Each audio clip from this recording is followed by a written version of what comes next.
삼국시대 때에 오나라 왕 송건이 부하장수 여몽에게 이렇게 권했다고 해요. 나라의 큰 일을 감당하려면 앞으로 글을 읽고 이렇게 학문에 정진해야 한다. 이렇게 일침을 놓았다고 해요. 여몽은 그때로 이제 경각심을 갖고 이렇게 열심히 학문을 닦고 연마하고 그랬다고 해요. 근데 얼마 뒤에 평소에 그 여몽을 경시했던 당시 재상이었던 노숙이 여몽을 보고 놀란 거예요. 성품도 온화해지고 학식도 풍성해진 거죠. 그래서 이렇게 눈을 씻고 이렇게 본 거예요. 그러니까 여몽이 그 모습을 보고 이렇게 말한 거죠. 선비라면 마땅히 3일 뒤에 이따가 다시 만났을 때 눈을 씻고 이렇게 볼 정도로 달라져 있어야 합니다. 성숙되어 있어야 합니다. 여러분 잘 아는 괄목상대라는 그 고사의 유래죠. 선비보다 더 고상한 하나님의 자녀들에게는 어떤 변화가 있어야 할까요? 일생의 성도는 3가지 정도의 흐름을 갖고 변화를 겪습니다. 오늘 이 시간 그 3가지의 변화를 살펴보려고 하는데, 먼저 이 표로 한번 정리를 해봤어요. 한번 화면을 보여주실까요? 화면을 좀 보여주실까요?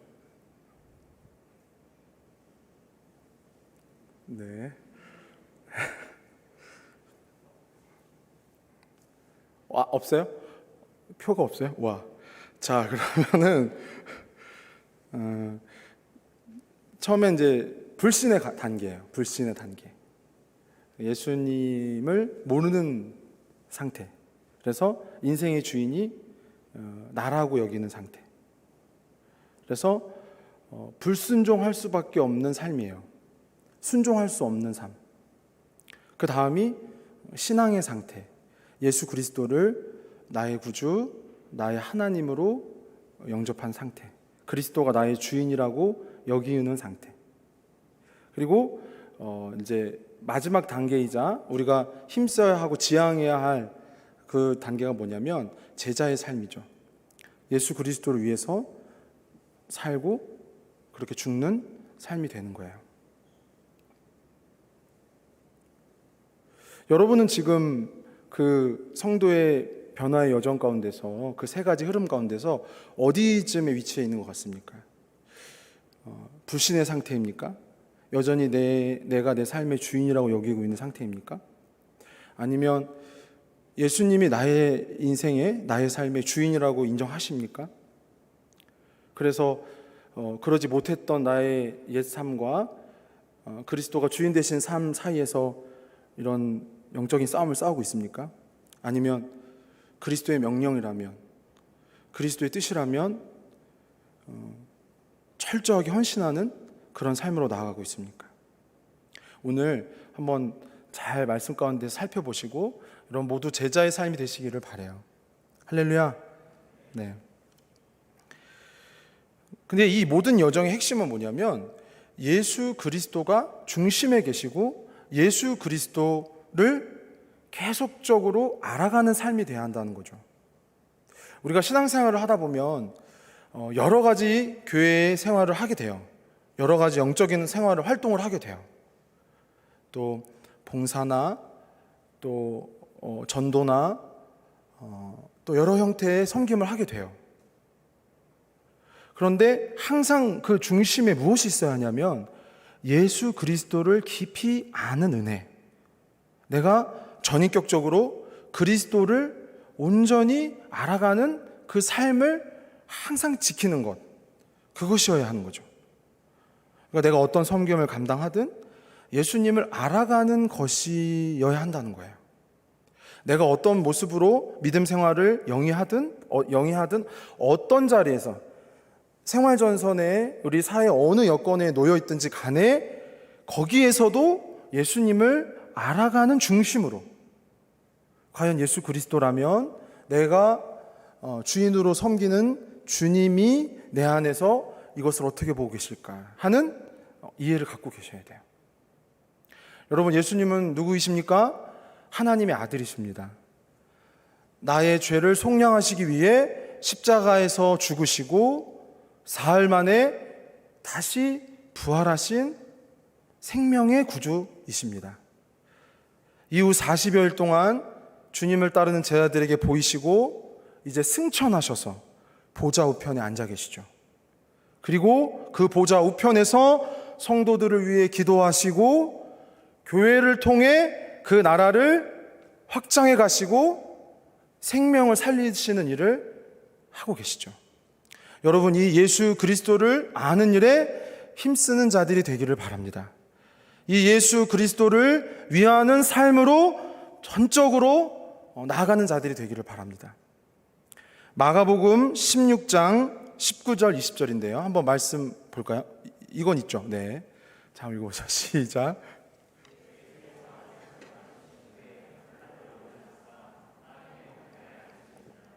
제자들이 나가 두루 전파할세 주께서 함께 역사하사 그 따르는 표적으로 말씀을 확실히 증언하시니라. 아멘.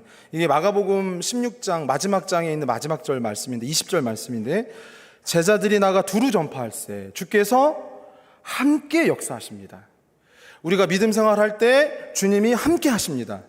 우리가 믿음으로 인내할 때 주님이 함께 하십니다.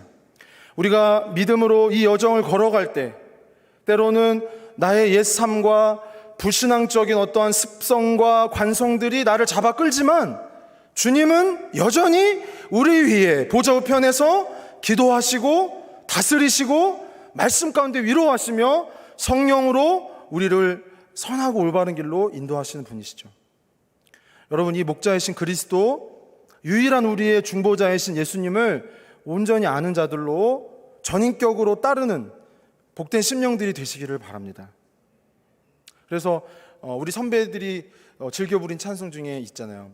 주 예수보다 더 귀한 것 없네. 한번 죄송하지만 따라해볼까요? 주 예수보다 더 귀한 것 없네. 할렐루야. 우리 주님보다 더 귀한 것이 없는 심령들이 되시기를 바랍니다.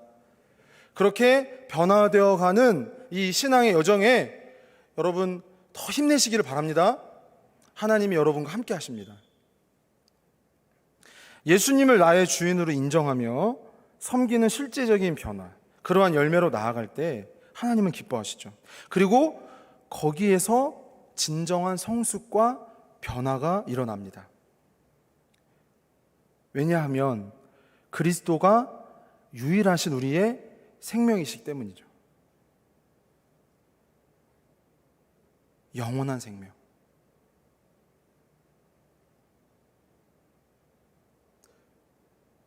여러분은 아직 미혼이어서 자녀들을 이렇게 출생하거나 길러보신 적이 없지만 여러분, 조카들이 있잖아요. 친척들이 있죠. 자녀들을 낳는 게 어려울까요? 기르는 게 어려울까요? 이제 아는 거예요. 이제 둘 다라고 그랬어요. 맞아요. 둘 다 어려워요. 근데 둘 다 어려운데 여러분, 자녀로 우리가 길리워주고 있다는 것을 이제는 의식하는 심령들이 되셔야 돼요. 아, 내가 하나님의 자녀로 길리워지고 있구나 라는 것. 왜냐하면 잘 보세요. 우리가 육신의 생명을 얻게 된 거 여러분 의지가 관여됐어요? 관여 안 됐어요? 잘 생각해 보세요. 여러분이 지금 육신의 생명을 얻게 된 거, 이제 부모님으로부터 이렇게 생명을 얻게 된 거, 이제 그저 아까 낳게 된 것, 여러분 의지가 있어요? 없어요? 1도 없어요. 그것은 무슨 얘기냐? 이따가 요한복음 15장 1절 2절 말씀 보려고 하는데 전적인 아버지의 의지인 거예요. 할렐루야. 우리가 이 영원한 생명, 부활의 생명, 내세의 소망, 하나님을 향한 쇠하지 않은 소망을 갖게 된 것, 전적인 하나님의 의지죠.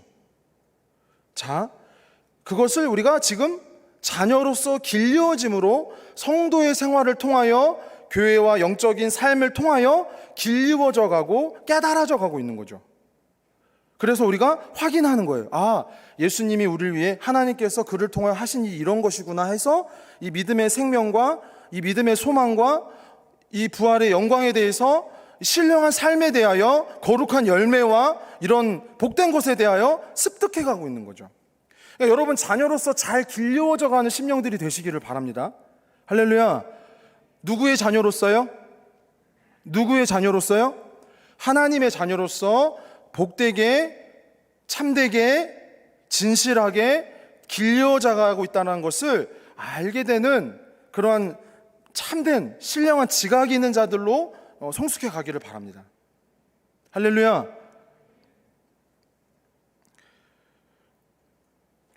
불신의 상태는 이래요. 주님이 이렇게 말씀하세요. 불순종의 영에 사로잡혀 있는 상태라고요. 자, 에베소서 2장 2절인데요. 한번 같이 읽어볼까요? 이제 불신한 상태입니다. 성도라면 일생에 겪는 첫 번째, 이건 누구라도 다 출생함과 같이 한번 읽어볼까요? 에베소서 2장 2절 시작.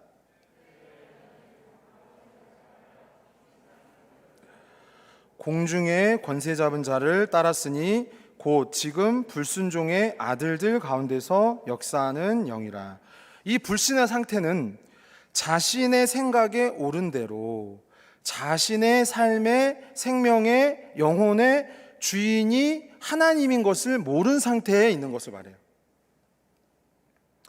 하나님이라는 절대적인 존재를 어렴풋하게 의식은 하지만 절대자에 대한 어떤 초월자에 대한 그런 생각을 어렴풋하게나마 갖고 있지만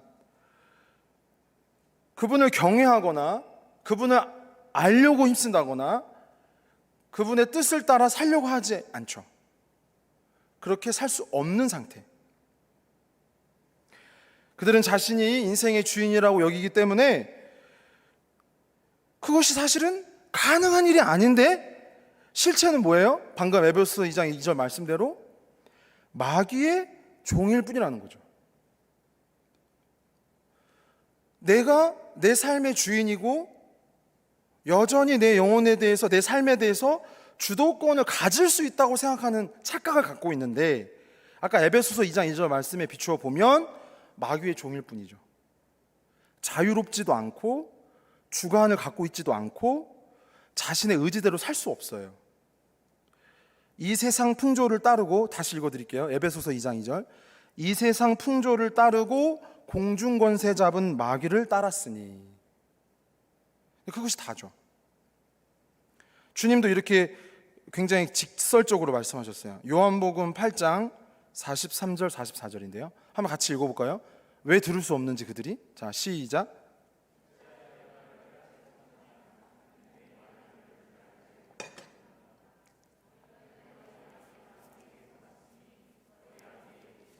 너희도 행하고자 하느니라. 그는 처음부터 살인한 자요 진리가 그 속에 없으므로 진리에 서지 못하고 거짓을 말할 때마다 제 것으로 말하나니 이는 그가 거짓말쟁이요 거짓의 아비가 되었습니다. 이런 비참한 상태. 자유롭다고 내 의지대로 내 결정과 어떤 소신대로 산다고 하지만 아니에요.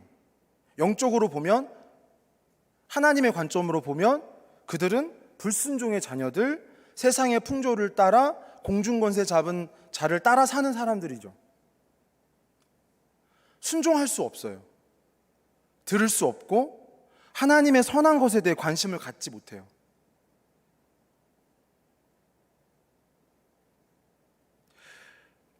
여러분, 이러한 비참한 상태에서 우리를 건져주신 분이 예수 그리스도시란 것입니다. 이러한 비참한 상태에서 죄를 지을 수밖에 없고 마귀의 종노릇 할 수밖에 없는 상태에서 하나님의 영원한 생명으로 우리를 속량해 주신 분이 예수 그리스도시라는 거죠. 마치 우리가 이 세상 태어나는 것, 육신의 삶을 얻게 된 것, 부모님의 전적인 의지로만 된 것처럼 우리가 이 영원한 생명으로 초대되어져서 하나님의 자녀로 길리워지고 있다라는 그 지각을 갖고 신령한 삶으로 초대받은 것, 이것이 바로 예수 그리스도의 은혜로 된 것이죠. 그래서 그는 우리의 알파와 오메가, 처음과 나중이시며 우리를 새롭게 하시는 분입니다. 생명의 근원이시요 구원의 근거이시고 우리를 온전하게 하시는 믿음의 주님이시죠. 그러므로 사랑하는 성도 여러분, 이 말씀 가운데서 다시 한번 여러분 심령을 그리스도께로 향하는 자들이 되기를 바랍니다. 주여, 나의 소망은 오직 부활하신 주 예수 그리스도 뿐입니다.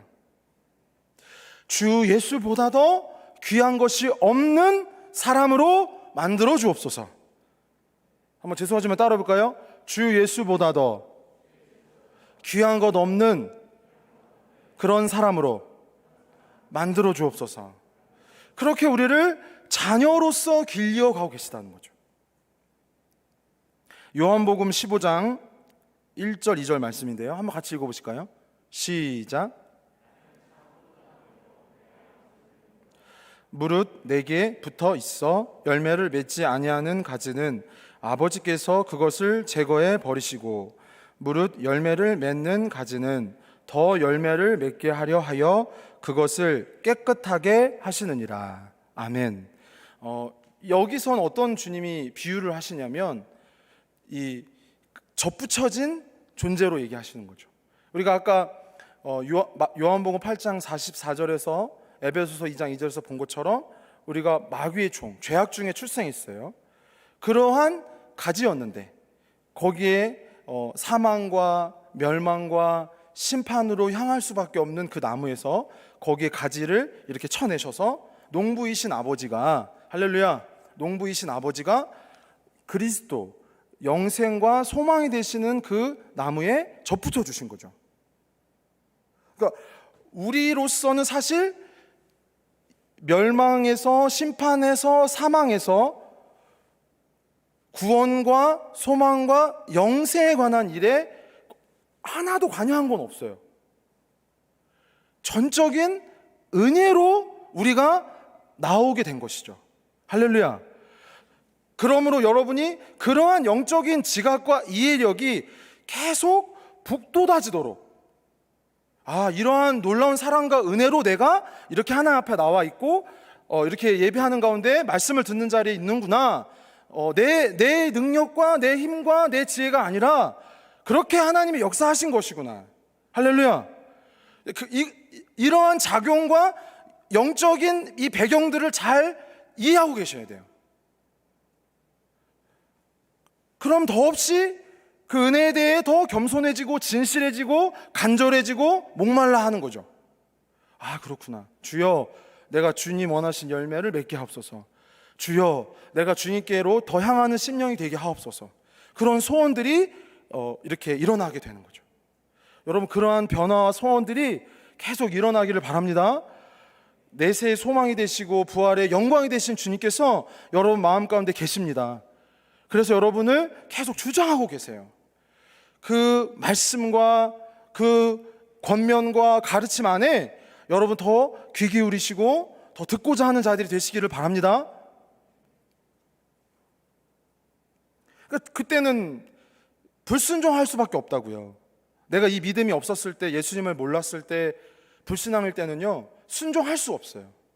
하나님을 기쁘시게 할 수도 없고 하나님이 아닌 것을 하나님으로 알고 살아가는 거예요. 근데 예수님께서 우리에게 참 자유를 주셨어요. 그의 십자가 공로로 나의 모든 죄값을 치러 주셔서 나를 변화시켜 주셨어요.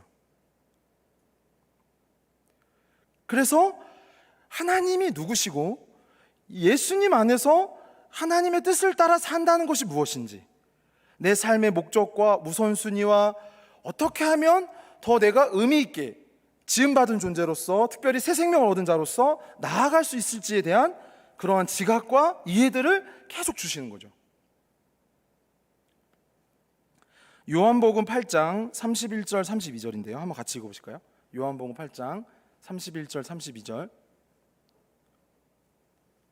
네, 한번 찾아볼까요? 네, 요한복음 8장 31절 32절.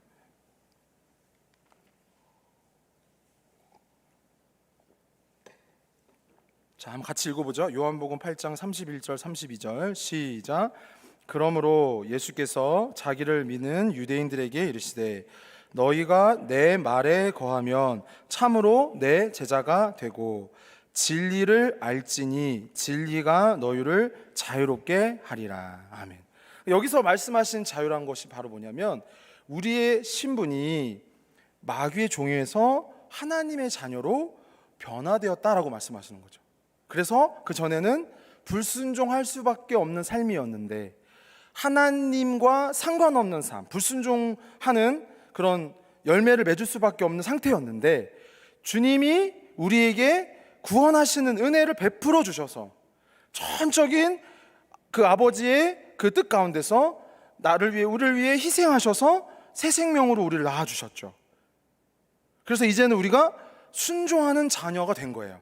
순종할 수 있는 자녀가 된 거예요.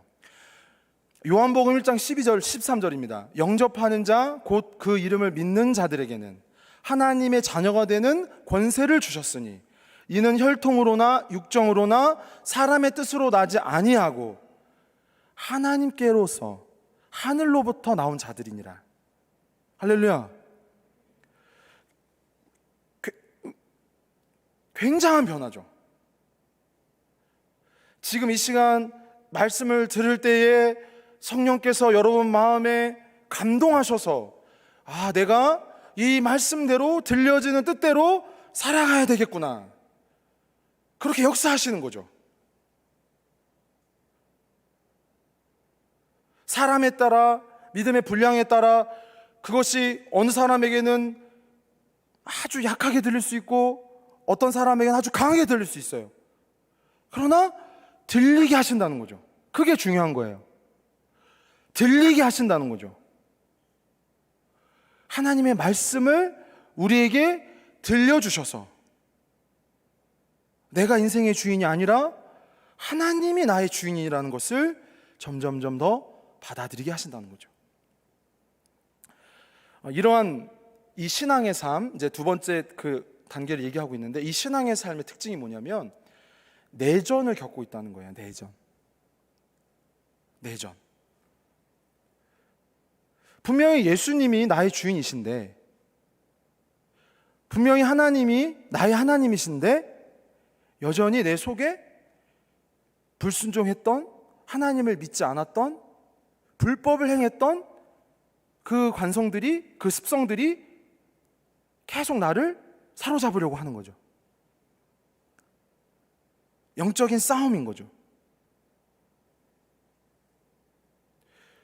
이것을 잘 나타내는 말씀이 사무엘하 3장 1절 말씀이에요. 한번 같이 읽어보실까요? 사무엘하 3장 1절. 이것도 없나요? 자, 한번 찾아보죠.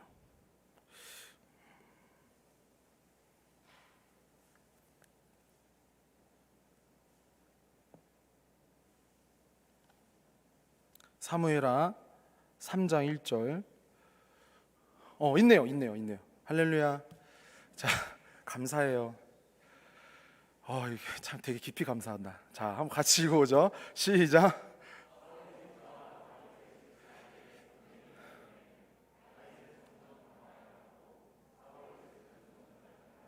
그러니까 저 말씀을 띄워주시면 사울의 집은 뭐냐면 불신앙의 상태를 얘기하는 거예요. 내가 왕. 사울의 집의 특징은 뭐냐면 내가 왕인 상태. 내가 왕이라고 여기는 상태, 컨디션. 다윗의 집의 특징은 뭐냐면 내가 왕이 아니라 여호와 하나님이 나의 왕. 이거예요. 사울의 집과 다윗의 집이 싸웠다는 것은 우리가 잘 이스라엘의 역사 가운데서 잘 알 수 있듯이 하나님이 이제 사울을 패하시고 기스의 아들 사울을 패하시고 이새의 아들 다윗을 이스라엘의 왕으로 기름부어 다시 세우실 때 사울이 다윗을 괴롭히고 막 내전했을 때 사울 사후에도 사울의 군대 장관과 다윗이 계속 내전했을 때, 헤브론에서 유다 사람들만 다윗을 왕으로 인정하고 나머지 11지파는 10지파는 그를 왕으로 인정하지 않을 때, 그러한 모든 과도기를 얘기하는 거죠. 근데 그러한 이스라엘의 역사의 한 과도기의 모습이 오늘 우리 신앙의 삶, 내전을 겪고 있는, 하나님이 나의 왕이심에도 불구하고 내가 왕이라고, 혹은 내가 왕이었을 때를 생각하며 놓지 못하는 모든 것, 싸우고 있는 거죠.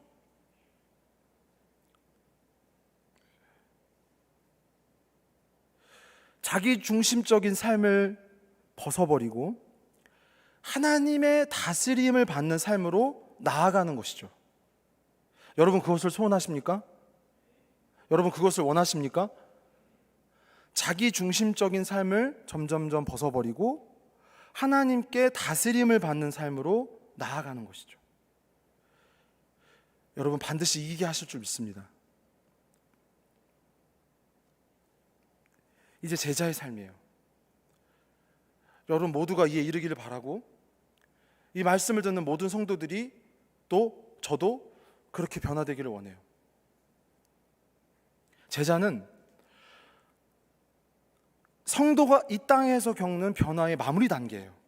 최종 단계이기도 하고 일생에 힘써야 할 일이기도 하죠. 그 전에 불순종했던 삶에 대한 깊은 뉘우침과 더불어 이제 하나님을 위해 살 수 있다는 은혜를 입은 것에 진정 감사하며 힘쓰는 삶이에요. 순종할 수 있다는 것은요, 하나님의 특별한 은혜를 입었다는 것을 말합니다. 내가 그것이 약하게 들리든 강하게 들리든, 약하게 감동되든 강하게 감동되든, 목자의 음성이 들린다는 것은 하나님의 특별한 은혜가 내게 입혀졌다는 뜻입니다.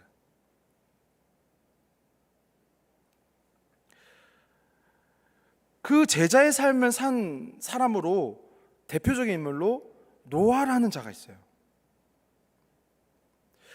먼저 노아 때의 상황을 보려고 하는데, 창세기 6장 5절에서 8절 말씀 한번 같이 보죠. 창세기 6장 5절에서 8절 시작.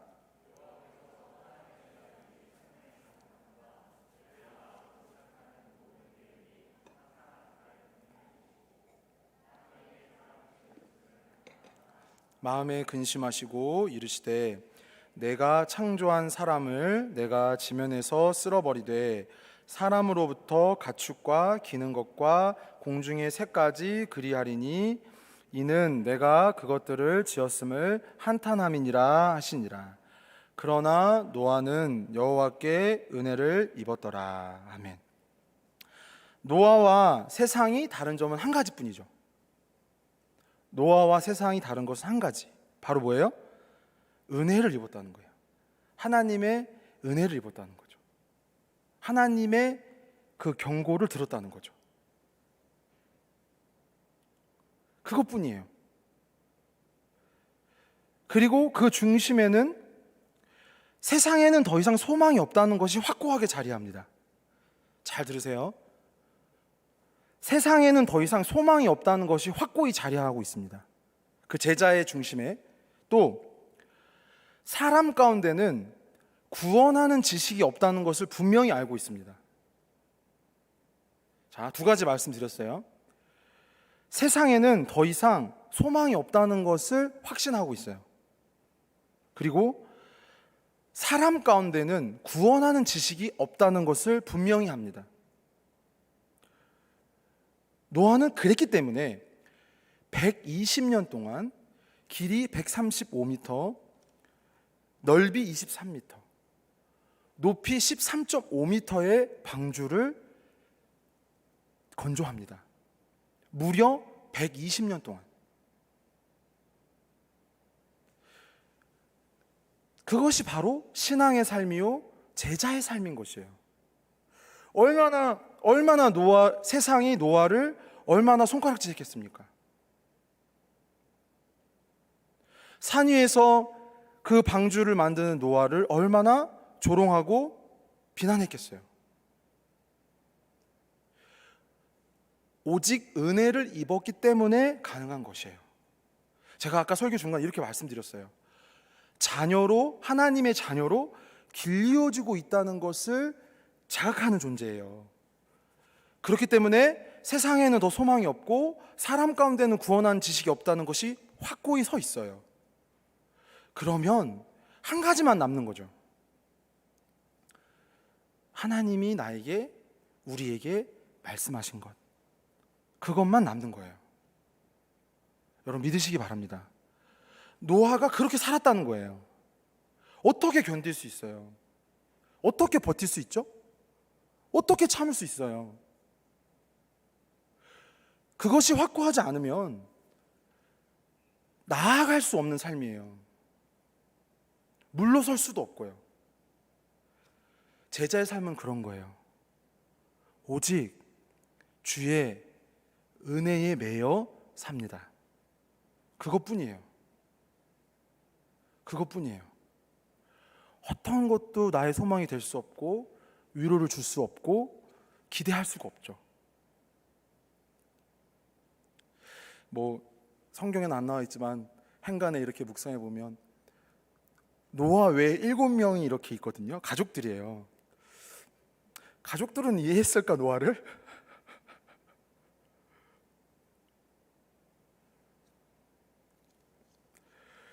어려운 거예요. 근데 어려운 건데 은혜를 입으면 가는 길이에요. 이걸 알아야 돼요. 내가 유일하게 살 수 있는 길이거든요. 내가 방주는 여러분 아시잖아요. 예표인이 우리 그리스도예요. 할렐루야. 여러분 방주에 없는 게 뭐냐면 키가 없어요. 여러분 방주는 이렇게 박스형 배예요. 나무 상자 같은 우리 하나님의 종 모세를 이렇게 했던 그 갈대 상자 같은 그런 형태예요. 그러니까 키가 없어요. 키가 뭐예요? 근데 지난주도 키 얘기한 것 같은데 뭐 때문에 키를 얘기했지? 뭐는 기억이 안. 키 얘기했어요. 오늘도 키 얘기하네요. 키가 없어요. 왜 그런지 아세요?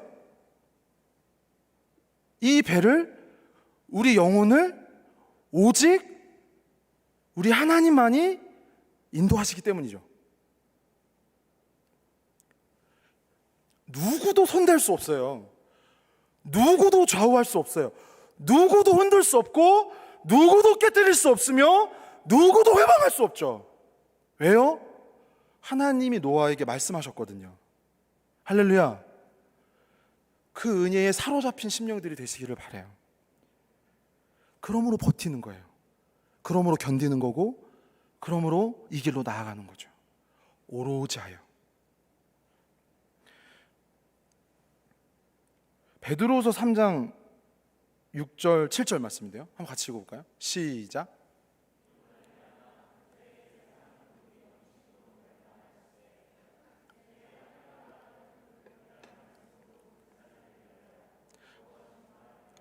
경건하지 아니한 사람들의 심판과 멸망의 날까지 보존하여 두신 것이라. 여러분 이제 기억하십시오. 그때는 물로 세상을 심판하셨으나 이제 앞으로 이 마지막 때에는 불로 심판하십니다. 모든 것을 태우십니다. 그러므로 우리가 방주를 건조하듯이 이 믿음 생활에 힘쓰시기 바랍니다. 하나님이 나를 불러주셔서 말씀 안에 하나님의 자녀로 길려가고 계신 것에 대해 더 귀를 기울이고 그 은혜의 삶에 대해, 방법에 대해 더 체득하고 싶어하고 전인격적으로 그것을 붙들려고 하는 그런 지혜로운 자들이 되기를 바랍니다. 마치 노아가 방주를 건조하여 물로 세상을 쓸어버리시는 날을 예비하고 건진받은 것처럼 이제 장차 도래할 마지막 날에 불로써 그 모든 것을 드러내시고 태우실 날에 우리가 믿음으로 서도록, 그리스도의 공로로 서도록 그러한 심령들이 되기를 바라요. 뭘 조심해야 되냐면 누가복음 17장 26절 27절이에요. 한번 같이 볼까요? 누가복음 찾아볼까요? 누가복음 17장 있네요. 자, 한번 읽어보죠. 시작.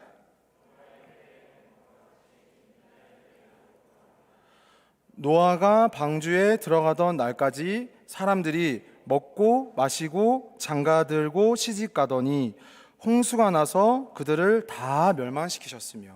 아멘. 물로 세상을 심판하시는 그 날까지, 당일까지 이 은혜를 입지 못하고 이 하나님을 알지 못하는 자들은 먹고 마시고 시집가고 장가가는 일에만 치심했다는 거죠.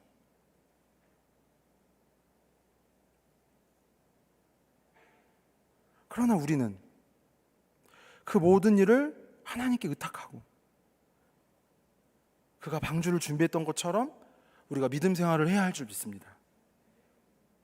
예수 그리스도를 아는 일에 더 부지런해야 할 줄 믿습니다. 호시탐탐 마귀가 나의 옛 본성이 하나님의 말씀대로 살지 않게 하고 사울처럼 내가 마치 왕인 양 착각하게 하는 그런 미혹의 영에서 여러분 잘 분별하는 그런 심령들이 되길 바라요. 자, 마지막으로 베드로전서 3장 20절 말씀 보겠습니다. 자, 시작.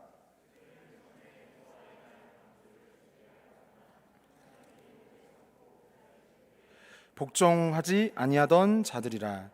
방주에서 물로 말미암아 구원을 얻은 자가 몇 명뿐이니 겨우 8명이라. 아멘. 처음 물로 세상을 심판하실 날 살려진 사람들, 방주 안에 들어간 사람들 8명뿐이었어요. 뭘 의미하는 걸까요? 성경이 그 8명을 이렇게 기록하고 우리에게 무슨 경고를 주고 있는 걸까요? 여러분, 그 8명과 같이 이 마지막 날에 쓰임 받으시기 바랍니다. 잘 생각하셔야 돼요. 인자의 날도 노아의 때와 같으리니 노아가 방주에 들어가는 날까지 사람들이 먹고 마시고 장가가고 시집가는 것에만. 그러나 은혜를 입은 노아는 생명을 건짐받았죠. 그와 함께 방주를 건조한 그 8명. 여러분, 이 경고를, 이 말씀을 깊이 묵상하는 심령들이 되시길 바라요. 같이 기도하죠.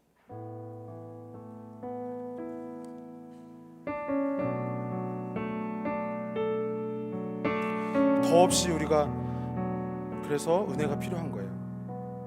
더 그 은혜 가운데 내가 사로잡혀야 되고요. 그리스도를 아는 지식에서 더 자라야 되죠. 그것뿐이에요. 그것으로 여러분 삶의 모든 것을 다시 새롭게 인식하고 그것을 다스려 가시는 그런 복된 심령들이 되길